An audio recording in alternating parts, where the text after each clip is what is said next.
मंडळी, एखाद्या वेळी जर तुमच्या फोनवरून मी पोलीस बोलतोय असं तुम्हाला सांगितलं गेलं आणि समोरचा खाकी वर्दी घालून व्हिडिओ कॉल करतो, तर तुम्ही काय कराल? विश्वास ठेवाल की सावध राहाल? पण जर त्या पोलीस अधिकाऱ्याचं नाव विश्वास नांगरे पाटील असं घेतलं गेलं तर तुम्ही गोंधळून जाल, नाही का? अर्थात पोलीस म्हटलं की एक भीती आपल्या मनात असते, पण जेव्हा विश्वास नांगरे पाटील हे नाव समोर येईल तेव्हा आपण नक्कीच गोंधळून जाऊ. विश्वास ठेवणं कठीण असतं, पण त्यावेळी आपला मेंदू काम करत नाही, कारण समोर दिसणारा प्रसंग इतका सुसंगत असतो की आपोआप आपण ते खरं मानायला लागतो आणि इथंच भामटे तुमच्यावर जाळं टाकतात. ही गोष्ट आहे छत्रपती संभाजीनगर मधील अशाच एका पेन्शनवर जगणाऱ्या वयोवृद्ध माणसाची, ज्याचं आयुष्य काही क्षणात कोसळलं आणि संपूर्ण महाराष्ट्राला सावध करणारा एक धक्का देऊन गेलं. तो धक्का बसला वरिष्ठ आणि लोकप्रिय पोलीस अधिकारी विश्वास नांगरे पाटील यांच्या नावामुळे.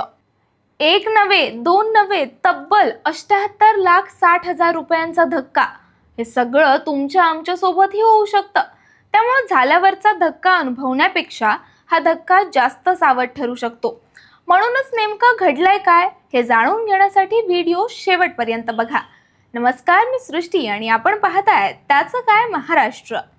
तर मंडळी, जेव्हा माणसाच्या भाबडेपणावर तंत्रज्ञान आणि फसवणुकीचं सावट भारी ठरतं, तेव्हा सायबर गुन्हेगार कसे चढून बसतात याचं जिवंत उदाहरण आज आपण पाहणार आहोत. तर छत्रपती संभाजीनगर मधील समर्थनगर परिसरात राहणारे एकनाथ धोंडोपंत जोशी वय 77 हे निवृत्त सरकारी कर्मचारी. त्यांच्या पत्नी सौ चंद्रकला या सुद्धा निवृत्त शिक्षिका. दोघंही आपलं आयुष्य शांतपणे पेन्शनच्या आधारावर जगत होते. मात्र 2 जुलै 2025 या दिवशी त्यांच्या आयुष्यात एक असा व्हिडिओ कॉल आला ज्यामुळे त्यांच्यासाठी सगळं जगच उलट झालं. सकाळी 9 वाजता आलेल्या त्या कॉलमध्ये समोरचा माणूस खाकी वर्दीत होता आणि त्यानं स्वतःला नमस्कार, मी संजय पिसे, मुंबई पोलीस म्हणून ओळख करून दिली.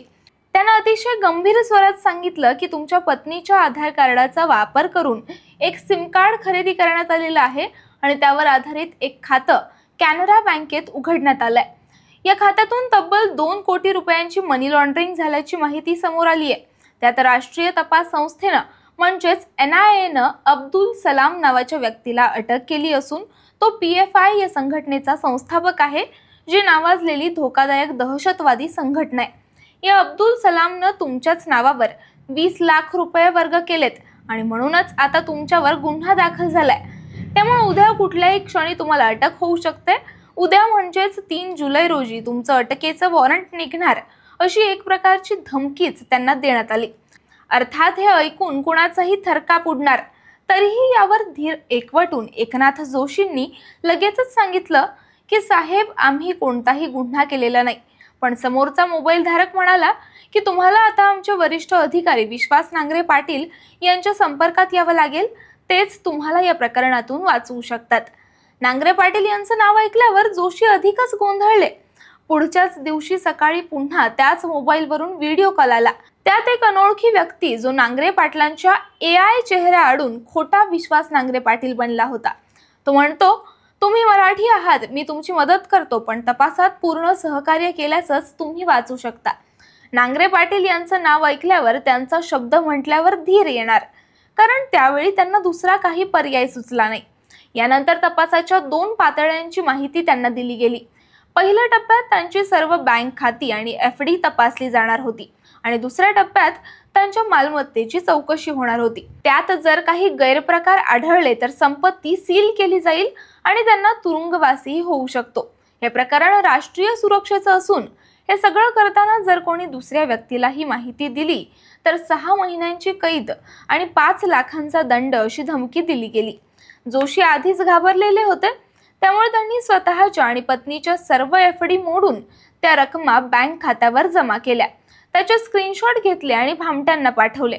त्यांचं म्हणणं होतं की चौकशी पूर्ण झाल्यावर सर्व पैसे तुम्हाला परत दिले जातील.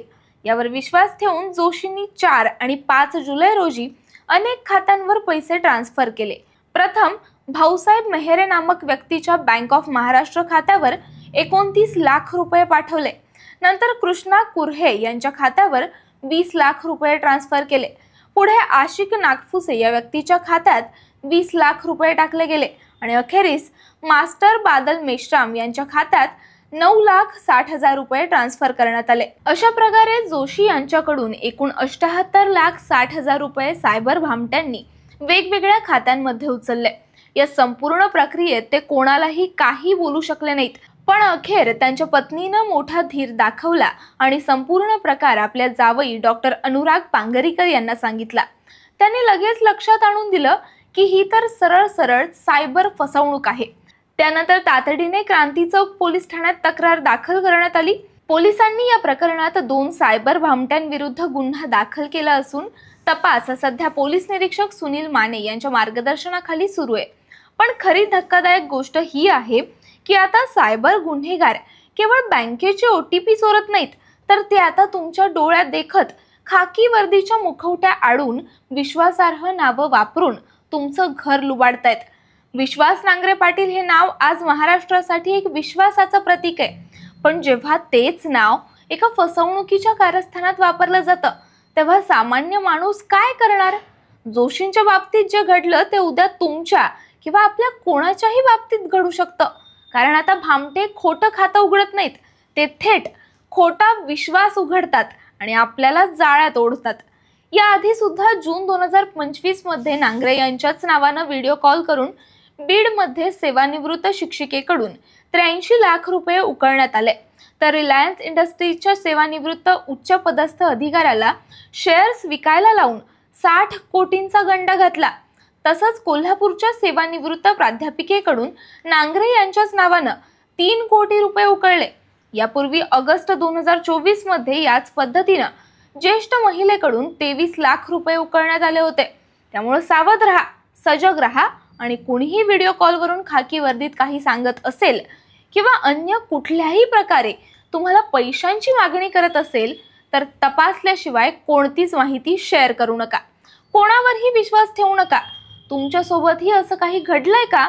नक्की कमेंटमध्ये सांगा, म्हणजे तुमचा अनुभव इतरांसाठी सावध ठरू शकतो। पुन्हा भेटूया अशाच एका सत्य घटनेच्या माध्यमातून। तोपर्यंत पाहत रहा, सबस्क्राईब करा। त्याचं काय महाराष्ट्र।